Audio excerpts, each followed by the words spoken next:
My parents funded my sister's dream wedding, then said they couldn't afford my surgery. Months later, they came begging. But I had a final answer they didn't expect. They say the middle child often goes unnoticed, but I was the only son, the firstborn. You'd think that would count for something. My name is Alex Redding, 33 now, and the earliest memories I have are of watching my parents fawn over my little sister, Emma, as if she was spun from gold and I was the dust beneath her feet. We grew up in a modest 2-story house in Littleton, Colorado. My mom, a part-time librarian, adored literature, flowers, and Emma. My dad was a numbers guy, quiet, neat, predictable. I didn't fit. I liked tools, heavy things, sweating in the garage. At 10, I was fixing sprinklers. At 12, patching drywall. Emma, meanwhile, was taking ballet and being told she was a star. Every report card I brought home was met with a nod, maybe a distracted, good job. Emma? She got dinner reservations and social media posts for every dance recital. When I got my first job at 15, hauling mulch for a landscaper, Dad said, "You'll understand the value of hard work." When Emma got her first job, as a receptionist at a salon, they bought her a new iPad. By high school, I'd given up on trying to impress them. I started hitting the gym, mostly to let out the anger I didn't know how to name yet. I made varsity football by junior year, graduated with a B+ average, and didn't even get a congratulations dinner. Emma's graduation, though?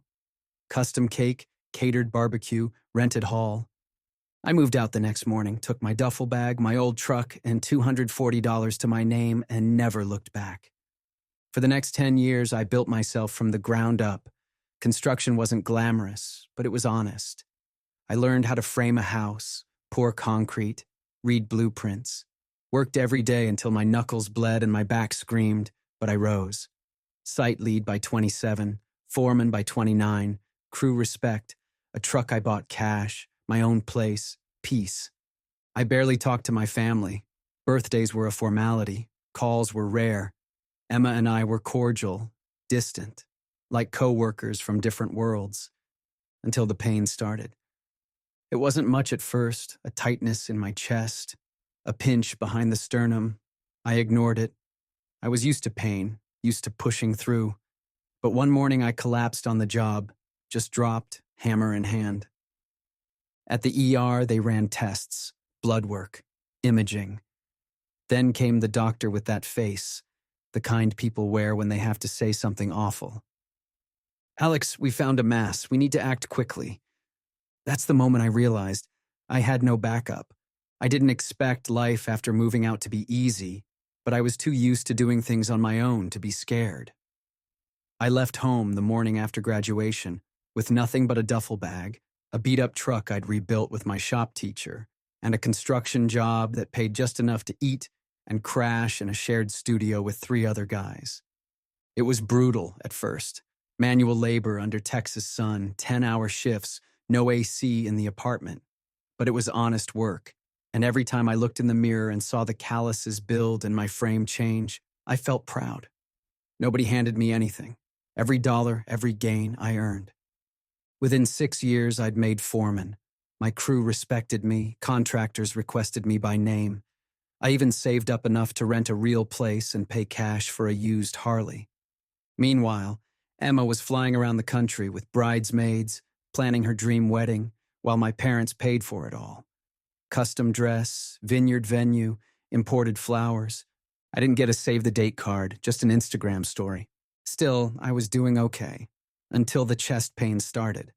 At first, I brushed it off as heartburn or maybe a pulled muscle from hauling rebar.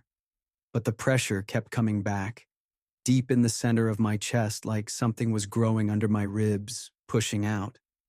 I waited too long to get it checked. When I finally ended up in the ER after nearly blacking out on site, they found a mass, not small, not benign, the kind of diagnosis that forces your whole life into slow motion. Doctors said it was treatable, but I needed surgery within weeks, and it wasn't going to be cheap. I didn't have health insurance, not great coverage anyway. Just a basic, catastrophic plan that wouldn't touch the kind of bills I was facing.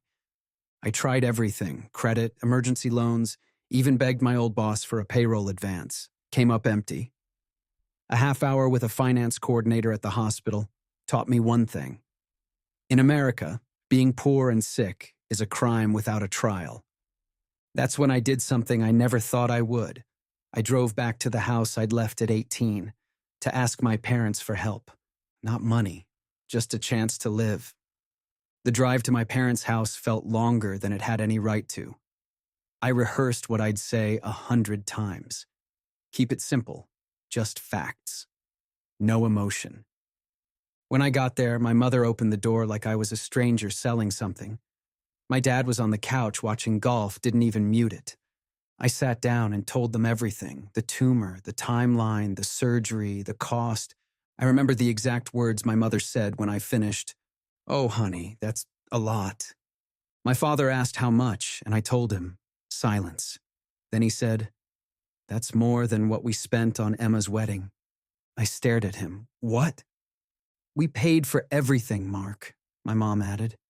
"The venue, the dress, even her student loans so she could start married life clean."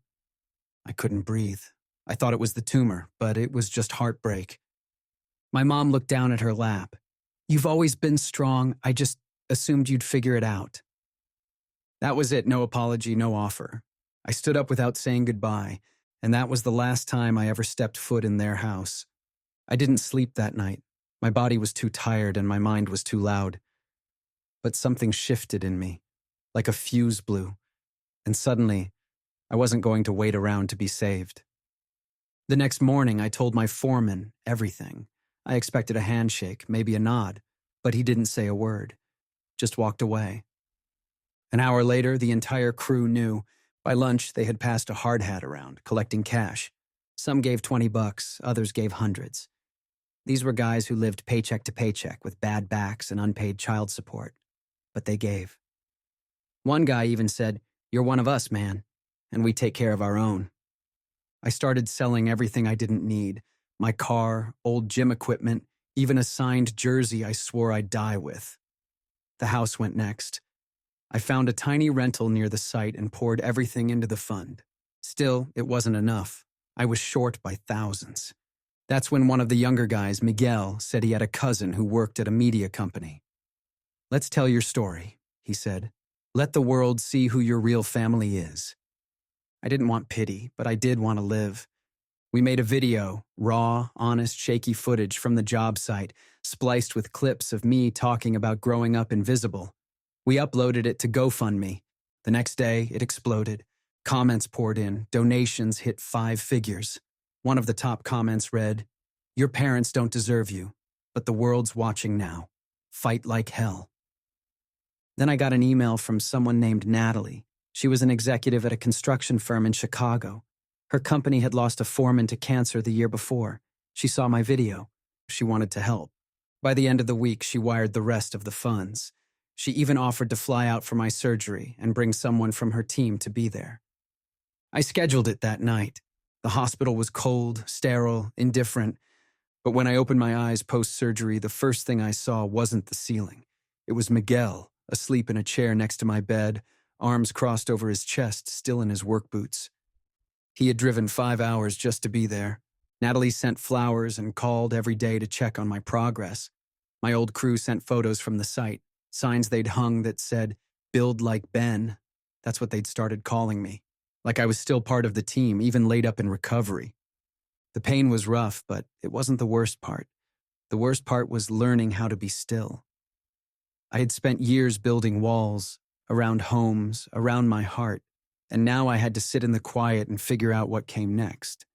But slowly, I started to rebuild. I took remote project management jobs. I read books I'd never touched. I got back into the gym, carefully, cautiously. My body came back slower than I liked, but it came back. And one day, without planning it, I smiled.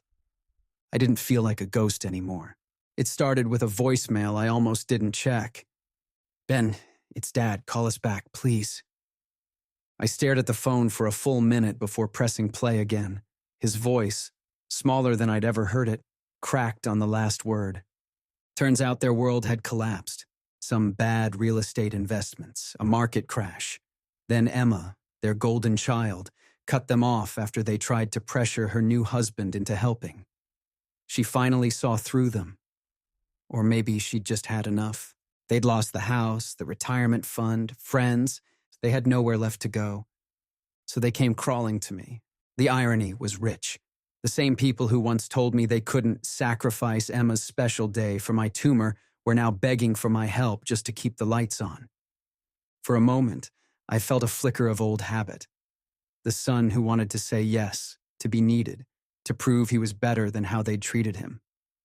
But I wasn't that boy anymore. I told them I'd meet them. But it would be on my terms, at the site, where I built something with my own hands, without them.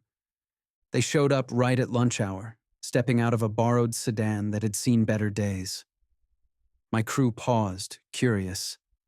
I could feel their eyes bouncing between me and the older couple standing awkwardly at the edge of the site, like ghosts from another life. "Ben," my mother called out, tentative. Her voice was thinner, her hair grayer than I remembered. My father stood beside her like a man who'd shrunk under the weight of his own pride. I didn't greet them. Not right away. I took another sip of water, handed my clipboard off, and walked slowly toward them. Every step felt like it reverberated through the years. We didn't know where else to go," my mother said. "We're not asking for much. Just help." I looked behind me, at the steel frame of the new residential complex we were putting up. My team, my second family, the men who'd helped fund my surgery, who'd held my hand when I couldn't lift a wrench, who taught me how to rebuild more than concrete. "I remember coming to you once," I said slowly, sick, desperate, asking for help. They flinched. My father opened his mouth to speak, but I raised a hand. "You chose cake tastings and flower arrangements. You chose Emma's wedding over my life. You called it a hard choice, but it wasn't hard for you. It was never even a choice." My mother's eyes welled with tears. "We made a mistake. You thought I'd survive without you. And you were right. I did. I survived. I thrived. Not because of you, in spite of you." I took a deep breath. This site, this crew, this is my family now. They didn't need blood to stand beside me when things got dark. My father looked down at his shoes. "I'm not angry anymore," I said. "I don't even hate you, but I don't owe you anything." "So you're saying no?" he asked. "I'm saying goodbye." I turned and walked away. I didn't look back. My crew clapped me on the back, nodded quietly, went back to work like they'd seen a man put something heavy down for the last time. That night I went home to Sarah. She listened, nodded, pulled me in. "You did the right thing," she said, and for the first time in my life, I believed it. Closure isn't always clean. Sometimes it just means knowing who you are now and who you no longer have to be.